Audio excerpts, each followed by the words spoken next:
जब भगवान वन में गाय चारण के लिए जाते हैं तब गोपी पूरे दिन भर घर में बैठी रहती है। 4-5 सहेली जितनी भी सखी थी वो सब भगवान के ही चिंतन करती रहती है, क्योंकि सुबह भगवान कृष्ण वन में चले गए तो शाम को ही वापस लौटेंगे।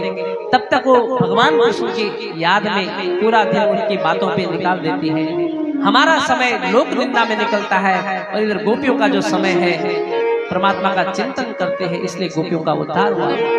श्रवण ग्रहण स्मरण चिंतन, कथा का लाभ तब है पहले सुनो, फिर मनन करो, फिर चिंतन करो, फिर अपने अंतःकरण में उतारो, फिर ये औषधि वास्तविक में काम करने लगती है। यहाँ गोपियों को पता चला भगवान वन में जब चले जाते हैं गायों को चारण करने के लिए, तब वो दिन भर उन्हीं की चर्चाओं में बैठी रहती है। सहेलियां युगल गीत गाते हैं। बाम बाहु कृत बाम कपोलो, वल्गित भ्रूरधरा पितवेणु, कोमलांगुल विरासित मार्गम, गोप्य एयरित यत्र मुकुंदा। देखो कितने कितने अच्छे गीत है ऐसे। अरे संसार के गीतों को सुनोगे तो प्रपंचों में फंस जाओगे, इन भागवत के गीतों को सुनोगे तो कुछ समय के लिए तो मन थोड़ा सा सुखी रहेगा, नहीं तो यहाँ रुलाने वाला व्यक्ति हर कदम पर बैठा हुआ है। इसीलिए उस जो मन दुखी है, व्यथित है, पीड़ित है, उस मन को संवारने के लिए, सजाने के लिए सत्संग का आश्रय लो। और देखो कितने सुंदर भाव है, इन गीतों को सुनो। बाम बाहु कृत बाम कपोलो, वल्गित भ्रूरधरा पितवेणु, कोमलांगुल विरासित मार्गम, गोप्य एयरित यत्र मुकुंदः दिव्यः। अब देखो इन गीतों के मतलब सुनो। अब देखो सखियां आपस में बैठी हुई है और चर्चा कर रही है। देखो एक बोलती है सखी, अब भगवान कृष्ण वन में गए हुए हैं गाय चारण के लिए, अब तो सोच सकती है इस समय क्या कर रहे होंगे। दूसरे को बोलते मुझे पता है कि क्या कर रहे होंगे। बोले उन्होंने अपना क्या जो दायना ये गाल है, जो दाएं वाला गाल है, ये बाएं गाल के ऊपर रखा होगा। और देखो इसकी ये मुद्रा बनाई होगी। उसके बाद उन्होंने उस बांसुरी को अपने ओठों के ऊपर रखा होगा।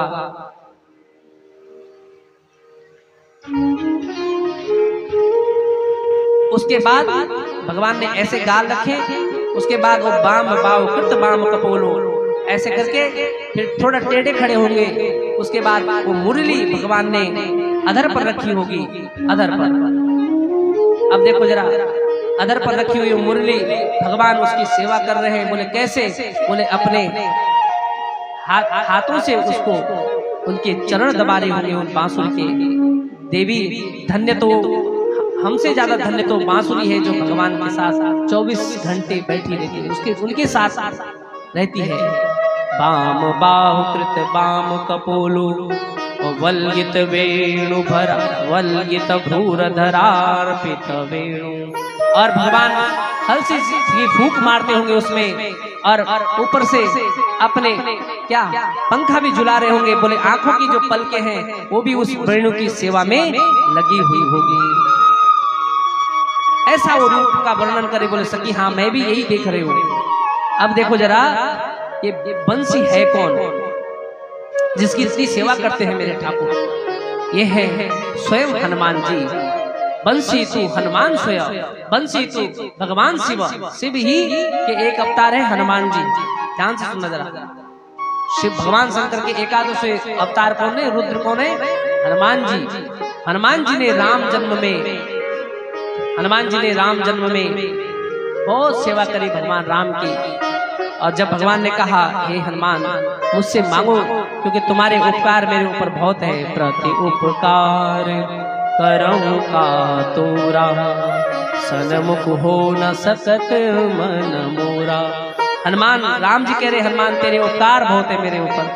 यदि मैं अपने प्राण दान भी दूं तेरे आगे तो प्राण तो पांचों ही होते, इसलिए तेरे उपकार मेरे ऊपर बहुत है हनुमान।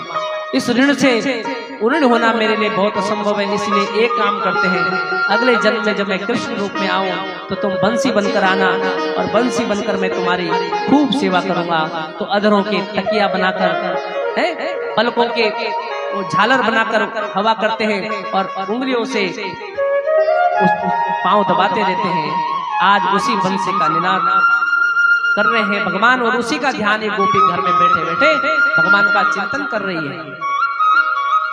और दूसरी सखी बोलती, सुनो सखी, ये तो बहुत अच्छी बात है, और देखो जरा तुम ऊपर तुम देखती नहीं हो, हमारे कृष्ण जब बांसुरी बजाते हैं तो ना जाने ये स्वर्ग की अप्सराएं क्यों आ जाती हैं उनको देखने के लिए, हमें बिल्कुल पसंद नहीं है। हाँ, हमारे अलावा कोई कृष्ण को देखे ये हमें बिल्कुल अच्छा नहीं लगता। व्योमया वनिता सह सिद्धे, ये ना जाने स्वर्ग की अप्सराएं क्यों उनको देखने के लिए बार बार आ जाती है, हमें बिल्कुल पसंद नहीं है। अनेक प्रकार। तब तक तीसरी सखी बोलती, जब भगवान बांसुरी बजा रहे होंगे तो वहां पर जो वहां पर जो गाय बछड़े घास चर रहे होते हैं, भगवान की बांसुरी से वो गाय बछड़े भी दिन भर बेचारी भूखी ही वापस लौट आती है। बोले क्यों? बोले हमें पता है कि जैसे वो चरना शुरू करती है घास, उतनी देर में भगवान बांसुरी बजा देते हैं, और फिर वो अपने मुख में जो उन्होंने वो घास निकाल कर चबाने के लिए तैयार थी, जैसी बांसुरी सुनती तो फिर मूर्तिवत खड़ी हो जाती है बच्चियां।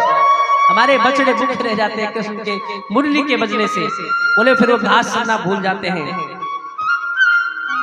दंत दृष्ट कबला धृत करना, वृंदसो ब्रज वृषा मृग गावो, इसलिए वो मृग भी चरना भूल जाते हैं।